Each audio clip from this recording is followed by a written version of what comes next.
북한 기무사령부가 2017년 3월 촛불 집회 당시에 위수령과 계엄령을 검토했다. 이런 내용의 기무사 문건이 공개되면서 파장이 커지고 있습니다. 위수령과 계엄령, 이게 도대체 뭐고 법에는 어떻게 나와 있는지 오늘도 양지열 변호사 나와주셨습니다. 안녕하세요. 예, 안녕하세요. 자, 지금 문제가 된 문건이 이름이 전시, 계엄 및 합수 업무 수행 방안입니다. 뭐 이 전시, 계엄 이런 단어가 이게 왜 들어갔지? 이런 궁금증이 있는데요. 예, 이런 단어가 정말 상상할 수 없는 문건이죠. 왜냐하면 이게 어떻게 된 거냐면 지난해 박 전 대통령의 탄핵이 헌법재판소에 있기 전에 국회에서 탄핵을 한 다음에 국회에서 의결을 한 다음에 탄핵 소추안을 의결한다고 나서 기무사에서 탄핵이 기각될 가능성이 있는데 지금 촛불 집회에 굉장히 많은 사람들이 참가를 하지 않았습니까? 그러면 탄핵이 기각되면 이 사람들이 뭔가 비정상적인 행동을 할 것이다. 쉽게 말씀드려서 폭도로 변할 가능성이 있다. 그걸 예측하고 만든 문건이죠. 그러면 어떻게 할 것이냐를 예상을 쓰고 시나리오를 만든 건데 첫 번째로 위수령이라는 걸 발동을 합니다. 이거는 좀 이따 말씀을 더 드리겠습니다. 근데 위수령을 발동을 해서 위수령만으로 해결이 안 될 경우에 계엄을 선포하겠다. 그런데 계엄을 하게 되면 계엄은 이제 기존의 경찰의 치안 병력 대신에 치안 경력 대신에 군이 나서서 이제 질서를 맡겠다는 거고 경찰 역할을 군대가 대신하는 거죠. 사법부도 필요 없고 행정권도 필요 없고 그다음에 뭐 언론 통제 이런 것도 다 할 수 있는 건데 국회 기능 이런 것도 다 정지되고 그렇죠. 그 구체적인 내용이 너무나 놀랍게도 서울 수도권에 탱크 400대, 장갑다 1000대, 특전사부대 1,400여 명, 종합해서 군인 4,800여 명을 들여오겠다는 겁니다. 그렇게 해서 서울에 주둔시키겠다. 주둔시켜서 뭐 청와대 40대, 국회 40대, 뭐 헌법재판소 40대 이런 식으로 지금 탱크를 밀고 들어오겠다는 건데요. 이게 그림이 잘 안 그려지실 것 같아요. 혹시 이제 최근에 영화 같은 거 보신 분들은 뭐 택시 운전사 같은 경우 광주에서 군인들이 이렇게 시민들 시위하고 있으면 제압을 하지 않습니까? 그런 수준의 거를 계획을 했다라는 거죠. 그런데 정말 끔찍하지 않으세요? 저는 이 얘기를 듣고 그때 당시에 탄핵 관련된 집회는 굉장히 평화적으로 이루어졌는데 그러니까요. 정말 아주 사소한 폭행 같은 것들도 없어서 전 세계 언론이 연일 보도를 했었고 기억나는 게 당시에는 뭐 해외에서 관광객들이 오기도 했었어요. 그런데 그 집회에 참가했던 관광 상품처럼 되어버렸었습니다. 그 사람들이 폭도로 돌변할 가능성이 있다라는 계획을 세웠다는 게 너무 놀라운 거죠, 사실은. 법적으로 이제 국민의 기본권, 뭐 인권과 상충되는 부분도 있을 것 같고. 또 시민단체나 이런 데서는 내라는 무죄로 이거를 수사해야 된다. 이런 이야기들이 올라오던데요. 제가 주목하고 있는 부분은요. 사실은 위수령이라는 게 여기 들어가 있다는 겁니다. 위수령. 왜냐하면 정말로 있을 수 없는 일이었지만 어찌됐든 만약에 시민들이 폭도로 돌변을 해서 경찰만으로 감당할 수 없는 정도의 상황이 된다면 바로 계엄을 선포하면 돼요. 대통령이. 왜냐하면 탄핵이 기각됐기 때문에 대통령은 그대로 대통령으로 남을 거거든요. 권한을 회복하니까. 근데 위수령이라는 건 뭐냐면 위수령이나 계엄령이랑 비슷비슷한 거 아니야? 같은 영자 들어가고 뭐 이런 생각이 들 수가 있는데 군대 다녀오신 분들은 위수 지역이라는 걸 알 겁니다. 본인의 군 부대가 담당하고 있는 지역인 거죠. 거기를 경비하도록 돼 있는 거예요. 근데 그 위수 지역을 이 서울시 같은 지역에 설정을 하는 겁니다. 그래서 군이 그 지역에 원래 위수라고 하는 것은 군부대 시설을 보호하다는 거거든요. 군 자원을 보호하는 건데 그렇게 서울시의 일부 지역을 군시설처럼 설정을 해놓으면 마치 그게 군부대의 보호를 하는 것처럼 돌변하는 겁니다. 근데 이 위수령에 보면요. 어떤 조항이 있냐면 일반인들, 그러니까 민간인들을 향해서 군인들이 현행범으로 체포를 할 수 있는 조항이 나옵니다. 근데 민간인들이 살인이나 강도 같은 걸 한다. 여기까지는 뭐 그럴 수 있다고 쳐요. 근데 거기에 어떤 조항이냐면 폭행이 나옵니다. 근데 폭행은 법적으로 봤을 때 그냥 우리 시위하다가 왜 뭐 정말 심각한 폭력이 아니라 이 시위대를 막고 있는 뭐 경찰이면 경찰을 이렇게 몸을 좀 밀친다든가 하는 정도 상황이 있을 수 있지 않습니까? 이것도 법적으로는 다 폭행이 될 수. 폭행이거든요. 거기에 더 황당한 거는요. 조항에 저도 처음 봤습니다. 도망이 들어가 있습니다. 도망가는 사람을 쫓아가서 체포할 수 있는 게 위수령과 관련된 조항에 들어있군요. 그러니까 도망이 범죄의 이름은 아니잖아요. 도망이란 범죄 들어보셨어요? 못 들어봤습니다. 법률 조항에 도망이라고 돼 있어요. 물론 형사소송법상에 어떤 얘기가 있냐면 뭔가 거동이 수상한 사람이 검문에 응하지 않고 도망가면 이게 잡아서 검문에 응하지 않고 도망간다면 잡을 수 있다는 건 있는데 그 도망이라는 게 들어가 있는 거예요. 이게 위수령에. 게다가 그리고 나서 그럴 경우에 폭행은 또 이어지지 않습니까? 제한적이지만 병기를 사용할 수 있다고 돼 있어요. 그럼 왜 이게 문제냐면 그런 상황이 벌어지면 폭행으로 과잉 진압을 하게 되면 혹시 또 여기서 유혈 충돌 사태가 벌어질 수가 있다는 거죠. 1980년 광주와 같은 딱 그런 예. 일이 벌어져요. 그러면 그걸 빌미 삼아 계엄을 선포하겠다는 겁니다. 예. 이게 지뢰 같은 걸 설치해 놓은 거예요. 결국 위수령과 계엄이 비슷해 보이지만 사실은 위수령을 먼저 이제 선포를 해놓으면 예. 자연스럽게 계엄으로 이어질 수 있는 그럴 징검다리가 가능성이 굉장히 되는군요. 높아진다는 측면에서 이게 위수령을 넣었다라는 게 애초에 폭도로 돌변하면 계엄하면 돼요. 근데 그거를 유도하려 한 것이 아니냐, 유도할 가능성을 만들어버린 게 아니냐는 생각에서 그래서 아마 시민단체에서도 이런 정도면 내란 음모가 아니냐라고 얘기를 할 수가 있는 거죠. 실제로 내란 음모죄를 물을 수 있을까요?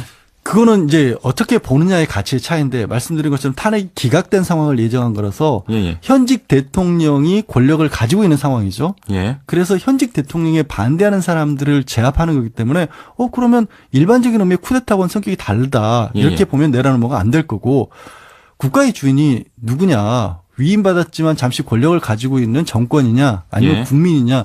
국민이 원하지 않아서 계속해서 시위를 하는데 그걸 무력으로 진압하겠다는 거는 예. 그것이 바로 헌법 정신을 위배된다라고 본다면 그건 내란 음모가 될 수도 있는 거죠. 근데 일각에서는 군은 원래 최악의 상황에 대비할 수밖에 없는 조직 아니냐. 그러니까 그런 취지에서 보면 기무사가 최악의 상황을 이제 미리 가정해서 이런 거 만든 것도 이해할 수 있는 측면이 있지 않느냐. 이런 말씀하는 분도 계시던데요. 자유한국당 의원들 중에 일부 분들이 이런 말씀을 하시는 걸로 보이는데요. 예. 두 가지 측면에서 이게 조금 성립하기 어려울 것 같은 게 당시 상황이 일단 그렇게 위급한 상황으로 보이지가 않았고요. 예. 두 번째로는 100번을 양보해서 정말로 위급한 상황이었다고 할지라도 기무사가 이걸 할 수 있는 권한은 없습니다. 기무사에게는 이런 것을 사전에 준비하고 개혁할 권한이 없다. 기본적으로 계엄사령관은 대통령이 이 합동참모본부에서 그거를 선출해서 대통령이 임명을 하는 건데 예. 기무사가 왜 이거를 준비하고 문건을 만들죠? 게다가 그냥 계엄령만 한 게 아니라 위수령도 내리고 그 계획에는 누구를 예. 계엄 사령관으로 임명해야 된다라는 얘기가 나오거든요. 예. 기무사는 전체 군 조직으로 봤었을 때 누구를 임명할 수 있는 지위에 있는 사람들이 아닙니다. 그러니까 그리고 국군의 지휘감독 체계 그 본류에서 만약에 계엄령을 선포할 거면 계엄사령관을 이제 임명한다든지 등등이 이제 이루어져야 되는데 기무사가 이런 일을 기획하고 미리 준비했다는 것은 원래 권한하고 아무 상관이 없는 거죠. 기무사의 원래 그럼 이 문건 작성 자체가 위법적인 요소가 있는 것이겠네요. 자체도 위법적이고 꼭 밝혀야 될 부분은 이건 윗선의 지시 없이 이런 일이 있으려고는 생각하기 예. 어렵다는 부분도 앞으로 조사를 해야겠죠. 예. 사실 위수령이나 계엄령 이런 말 들으면 우리 한국 현대사의 그 어두운 그 몇몇 사건들이 떠오르지 않습니까? 우리 역사에서 이런 게 언제 발효됐었고 어떤 사건과 연관이 되어 있는 건가요? 지금 위수령은 사실 한 50년대부터 있긴 있었어요. 근데 예. 이거 위수령을 아까 말씀드린 것처럼 군부대용이 아니라 실제 시위에 돌변하게 만든 거는 65년도에 이 김종필 전 총리 타계했었을 때 제가 이 자리에서 말씀드렸는데 예. 한일 협정이 잘못되고 해서 예. 전국적으로 시위가 벌어지지 않습니까? 예. 그때 박정희 전 대통령이 이 위수령을 응용해서 이 시위를 진압하는 데 썼습니다. 그게 최초로 썼던 거죠. 일반적인 시민들의 활동에 대해서 위수령을 적용하게 된 이런 경우군요. 그렇죠. 그다음에 71년도에 그때도 이제 박정희 대통령 당시에 부정선거 규탄 시위가 많이 일어났었습니다. 또 79년도에 북마항쟁 당시에도 이 위수령을 응용해서 시위를 진압을 했던 거죠. 군을 동원한 겁니다. 쉽게 말해서. 그러면 아까 말씀하신 것처럼 이제 이런 위수령이 계엄령으로 넘어가기엔 어떤 이 징검다리 역할을 하는 대부분 그렇다고 봐야 되죠. 위수령을 군이 들어와서 진압을 하게 되면 아무래도 과격한 진압이 이루어지기 쉽고 거기에 또 저항도 거세지는 거잖아요. 그러면 그때 당시 계엄이 이제 헌법에 보면 이 전시나 사변, 기타 이에 준하는 비상사태가 있었을 경우에 대통령이 계엄법에 따라서 비상조치를 취할 수 있다. 그렇게 내려지는 게 계엄령이거든요. 그러니까 계엄령은 그나마 헌법이 근거가 있는데 위수령은 이거를 만들 수 있다는 근거가 없어요. 그러니까 위수령도 굉장히 심각하게 국민의 권리를 제한하는 건데 우리 대한민국 헌법은 분명히 국민의 기본권을 제한하려면 법을 만들어서 해라고 그랬거든요. 그런데 위수령은 상위법이 없습니다. 위수령 요즘 그 폐지 절차 밟고 있다 이런 얘기도 있던데요. 그렇기 때문에 폐지를 해야 마땅한 거고요. 사실 그 마지막으로 17년대 쓰인 이후로는 30년 동안 쓰인 적도 없어요. 위수령은. 그러니까 사실 사문화된 법이나 마찬가지고 이게 상위법도 없이 그냥 대통령 명령으로 만들어진 거기 때문에 국회 동의도 필요 없습니다. 폐지하는 데도.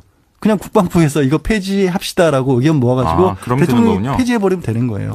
저는 이것부터 하루빨리 없애야 된다라고 봅니다. 그러고 보니까 위수령은 그것 자체, 존재 자체가 위헌적 요소가 있는 거네요. 저 개인적으로는 100% 위헌이라고 생각을 합니다. 이미. 100% 위헌이다. 왜냐하면 근거 법률이 없는 상태에서 국민의 기본권을 심하게 제약하니까요. 예. 어쨌든 기무사에서 이제 누가 만들었고 누구의 지시를 받았는지 이런 것들은 아직 밝혀지지 않고 있는 것 같은데. 일단 국방부에서 1차 조사를 하고 기무사 자체 개혁 TF를 출범을 시켰기 때문에 예. 개혁 TF를 하는 과정에서 이런 것들도 밝혀져야 될 것으로 보여요. 왜냐하면 기무사는 원래 이제 보안이라든가 예. 방첩을 하도록 돼 있지 않습니까? 예. 간첩 잡는 데죠, 쉽게 예, 말씀드려서. 원래 그런 기능이죠. 근데 지금까지 기무사가 항상 문제를 일으켰던 걸 보면 90년대 뭐 선거 개입. 민간인 사찰을 했다거나 최근까지는 쌍용차 파업 현장에 기무사 군인들이 예. 갑자기 나타나고 세월호와 관련해서 어떻게 유족들을 좀 잠재울 것인가 이런 것들을 기무사에서 문건까지 만들어가면서 최근 들어 연일 그런 사건들이 보도되었었습니다. 그러니까요. 예. 그러면 기무사가 이대로 일을 하도록 내버려 두는 게 맞느냐라는 근본적인 고민을 해야죠. 일단 기무사 개혁 TF의 활동 결과를 좀 눈여겨봐야 되겠습니다. 최근에 영화 같은 거 보신 분들은 예. 뭐 택시 운전사 같은 경우 광주에서 군인들이 이렇게 시민들 시위하고 있으면 제압을 하지 않습니까? 예. 그런 수준의 거를 계획을 했다라는 거죠. 예. 근데 정말 끔찍하지 않으세요? 저는 이 얘기를 듣고 그때 당시에 탄핵 관련된 집회는 굉장히 평화적으로 이루어졌는데. 그러니까요. 어쨌든 정말 아주 사소한 폭행 같은 것들도 없어서 전 세계 언론이 연일 보도를 했었고 기억나는 게 당시에는 뭐 해외에서 관광객들이 오기도 했었어요. 예. 그런데 그 이게 집회에 무슨 참가했던 관광 상품처럼 예, 되어버렸었습니다. 그 예. 사람들이 폭도로 돌변할 가능성이 있다라는 계획을 세웠다는 게 너무 놀라운 거죠, 사실은. 예, 법적으로 이제 국민의 기본권, 뭐 인권과 상충되는 부분도 있을 것 같고 또 시민단체나 이런 데서는 내라는 못죄로 이거를 수사해야 된다 이런 이야기들이 올라오던데요. 제가 주목하고 있는 부분은요, 사실은 위수령이라는 게 여기 들어가 있다는 겁니다. 위수령. 네, 예. 왜냐하면 정말로 있을 수 없는 일이었지만 어찌됐든 만약에 시민들이 폭도로 돌변을 해서 경찰만으로 감당할 수 없는 정도의 상황이 된다면 바로 계엄을 선포하면 돼요, 대통령이. 왜냐하면 탄핵이 기각됐기 때문에 대통령은 그대로 대통령으로 남을 거거든요. 권한을 예. 회복하니까. 근데 위수령이라는 건 뭐냐면 위수령이나 계엄령이나 비슷비슷한 거 아니야? 같은 비슷한 거 아닌가 이런 영자 생각이 들어가고 드는데요. 뭐 이런 예. 생각이 들 예. 수가 있는데 군대 다녀오신 분들은 위수 지역이라는 걸 알 겁니다. 예. 본인의 군 부대가 담당하고 있는 지역인 거죠. 거기를 예. 경비하도록 돼 있는 거예요. 근데 그 위수 지역을 이 서울시 같은 지역에 설정을 하는 겁니다. 예. 그래서 군이 그 지역에 원래 위수라고 하는 것은 군부대 시설을 보호하다는 거거든요. 군 자원을 보호하는 건데 예. 그렇게 서울시의 일부 지역을 군시설처럼 설정을 해놓으면 마치 그게 군부대의 보호를 하는 것처럼 돌변하는 겁니다. 근데 이 예. 위수령에 보면요. 어떤 조항이 있냐면 일반인들, 그러니까 민간인들 향해서 군인들이 현행범으로 체포를 할 수 있는 조항이 나옵니다. 예. 발효됐었고 어떤 사건과 연관이 되어 있는 건가요? 지금 위수령은 사실 한 50년대부터 있긴 있었어요. 근데 예. 이거 위수령을 아까 말씀드린 것처럼 군부대용이 아니라 실제 시위에 돌변하게 만든 거는 65년도에 이 김정필 전 총리 타계했었을 때 제가 이 자리에서 말씀드렸는데 예. 한일 협정이 잘못됐다고 해서 예. 전국적으로 시위가 벌어지지 않습니까? 예. 그때 박정희 전 대통령이 이 위수령을 응용해서 이 시위를 진압하는 데 썼습니다. 그게 최초로 썼던 거죠. 일반적인 시민들의 활동에 대해서 위수령을 적용하게 된 이런 경우군요. 그렇죠. 그다음에 예. 71년도에 그때도 이제 박정희 대통령 당시에 부정선거 규탄 시위가 많이 일어났었어요. 예. 또 79년도에 북마항쟁 당시에도 예. 이 위수령을 응용해서 시위를 진압을 했던 거죠. 군을 동원한 겁니다. 쉽게 말해서. 그러면 아까 말씀하신 것처럼 이제 이런 위수령이 계엄령으로 넘어가기엔 어떤 이 징검다리 역할을 하는 대부분 그렇다고 봐야 되죠. 예. 위수령을 군이 들어와서 진압을 하게 되면 아무래도 과격한 진압이 이루어지기 쉽고 거기에 또 예. 저항도 거세지는 거잖아요. 그러면 그때 당시 계엄이 이제 헌법에 보면 이 전시나 사변, 기타 이에 준하는 비상사태가 있었을 경우에 대통령이 계엄법에 따라서 비상조치를 취할 수 있다. 그렇게 예. 내려지는 게 계엄령이거든요. 예. 그러니까 계엄령은 그나마 헌법이 근거가 있는데 위수령은 이거를 만들 수 있다는 근거가 없어요. 그러니까 예. 위수령도 굉장히 심각하게 국민의 권리를 제한하는 건데 우리 대한민국 헌법은 분명히 국민의 기본권을 제한하려면 법을 만들어서 해라고 그랬거든요. 예. 근데 위수령은 상위법이 없습니다. 위수령 요즘 그 폐지 절차 밟고 있다 이런 얘기도 그렇기 있던데요. 때문에 폐지를 해야 마땅한 거고요. 예. 사실 그 마지막으로 17년대 쓰인 이후로는 30년 동안 쓰인 적도 없어요. 위수령은? 예. 예. 그러니까 사실 사문화된 법이나 마찬가지고 이게 상위법도 없이 그냥 대통령 명령으로 만들어진 거기 때문에 예. 국회 동의도 필요 없습니다. 폐지하는 데도. 그냥 국방부에서 이거 뭐가 안 될 거고 국가의 주인이 누구냐. 위임받았지만 잠시 권력을 가지고 있는 정권이냐 아니면 예. 국민이냐. 국민이 원하지 않아서 계속해서 시위를 하는데 그걸 무력으로 진압하겠다는 거는 예. 그것이 바로 헌법 정신을 위배된다라고 본다면 그건 내라는 음모가 될 수도 있는 거죠. 근데 일각에서는 군은 원래 최악의 상황에 대비할 수밖에 없는 조직 아니냐. 그러니까 그런 취지에서 보면 기무사가 최악의 상황을 이제 미리 가정해서 이런 거 만든 것도 이해할 수 있는 측면이 있지 않느냐. 이런 말씀하는 분도 계시던데. 자유한국당 의원들 중에 일부 분들이 이런 말씀을 하시는 걸로 보이는데요. 예. 두 가지 측면에서 이게 조금 성립하기 어려울 것 같은 게 당시 상황이 일단 그렇게 위급한 상황으로 보이지가 않았고요. 예. 두 번째로는 100번을 양보해서 정말로 위급한 상황이었다고 할지라도 기무사가 이걸 할 수 있는 권한은 없습니다. 기무사에게는 이런 것을 사전에 준비하고 개혁할 권한이 없다. 기본적으로 계엄사령관은 대통령이 이 합동참모본부에서 그거를 선출해서 대통령이 임명을 하는 건데 예. 기무사가 왜 이거를 준비하고 문건을 만들죠? 게다가 그냥 계엄령만 한 게 아니라 위수령도 내리고 그 계획에는 누구를 예. 계엄 사령관으로 임명해야 된다라는 얘기가 나오거든요. 예. 기무사는 전체 군 조직으로 봤었을 때 누구를 임명할 수 있는 지위에 있는 사람들이 아닙니다. 그러니까 국군의 지휘감독 체계 그 본류에서 만약에 계엄령을 선포할 거면 계엄사령관을 이제 임명한다든지 등등이 이제 이루어져야 되는데 기무사가 이런 일을 기획하고 미리 준비했다는 것은 원래 권한하고 아무 상관이 없는 거죠. 기무사의 원래 그럼 이 문건 작성 자체가 위법적인 요소가 있는 것이겠네요. 자체도 위법적이고 꼭 밝혀야 될 부분은 이건 윗선의 지시 없이 이런 일이 있으려고는 생각하기 예. 어렵다는 부분도 앞으로 조사를 해야겠죠. 예. 사실 위수령이나 계엄령 이런 말 들으면 우리 한국 현대사의 그 어두운 그 몇몇 사건들이 떠오르지 않습니까?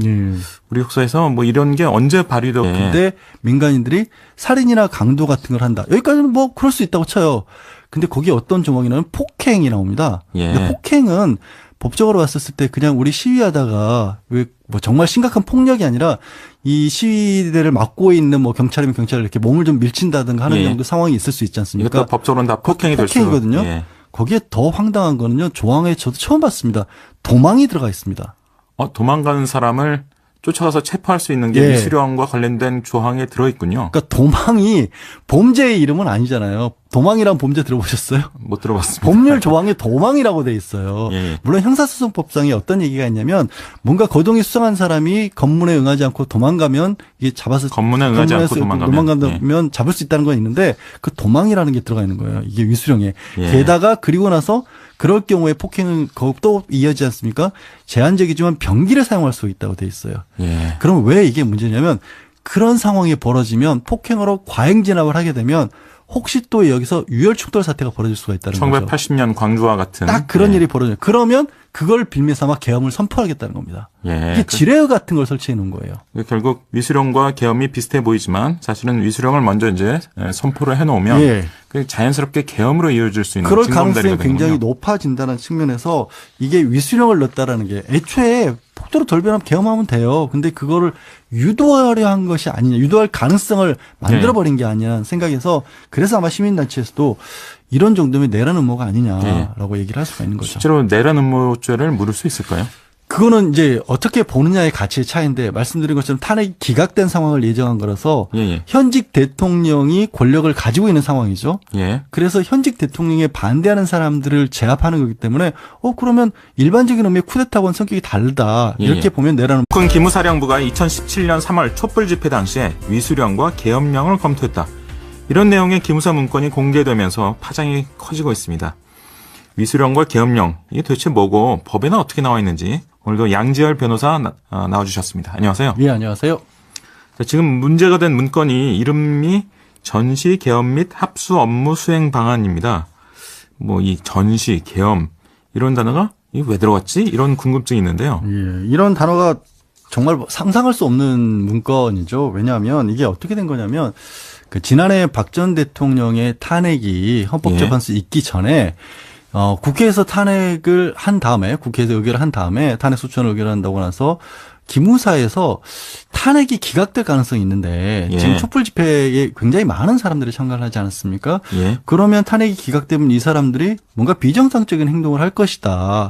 쉽게 말씀드려서 폭도로 변할 가능성이 있다. 그걸 예측하고 만든 문건이죠. 그러면 어떻게 할 것이냐를 예상을 쓰고 시나리오를 만든 건데 첫 번째로 위수령이라는 걸 발동을 합니다. 이거는 예. 좀 이따 말씀을 더 드리겠습니다. 근데 위수령을 발동을 해서 위수령만으로 해결이 안 될 경우에 계엄을 선포하겠다. 그런데 계엄을 하게 되면 계엄은 이제 기존의 경찰의 치안 병력 대신에 예. 치안 경력 대신에 군이 나서서 이제 질서를 맡겠다는 거고 경찰 역할을 군대가 대신하는 네, 거죠. 사법부도 예. 필요 없고 행정권도 필요 없고 그다음에 뭐 언론 통제 이런 것도 다 할 수 있는 건데 국회 기능 이런 것도 다 정지되고. 그렇죠. 예. 그 구체적인 내용이 너무나 놀랍게도 서울 수도권에 탱크 400대, 탱크 400대. 장갑다 1000대, 특전사부대 1,400여 명, 종합해서 군인 4,800여 명을 들여오겠다는 겁니다. 그렇게 해서 서울에 주둔시키겠다. 주둔시켜서 뭐 청와대 40대, 국회 40대, 뭐 헌법재판소 40대 이런 식으로 지금 탱크를 밀고 들어오겠다는 건데요.